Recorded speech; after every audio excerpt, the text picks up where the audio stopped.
One thing I wanted to do, first of all, is we want to publicly thank Coach Fisher and his family for the 5 years that they put in here and the duties that they have done.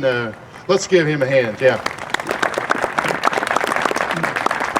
When we go through this process of looking for a football coach, it is a process, I can tell you that.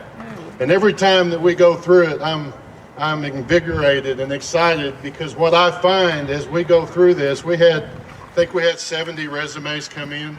And as we go through a month and a half or so of making phone calls and checking references, and a lot of the guys sometimes think that we just call the references that are on their resume. And most of the time, I get more information from guys that they play. I get information from teams that they play and from coaches that they play. And that's where we get a lot of our background.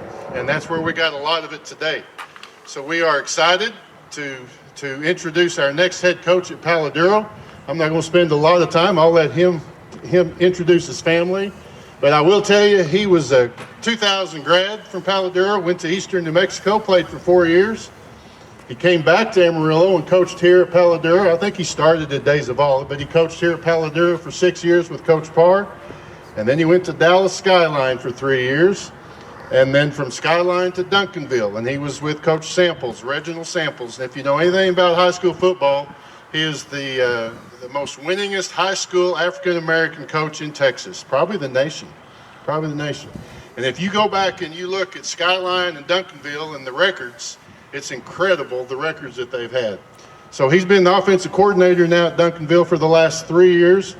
2 of those years, first 2 years he was coordinator, they went to the state championship game. We won't talk about one of those because it came down to the last play of the game. But then this last year they got beat a couple of weeks ago, not that long ago, by South Lake Carroll in the state semifinals.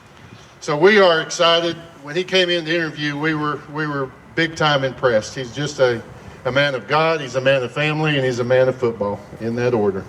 And so we'll introduce him and we'll let him say a few words. Coach Eric Mims.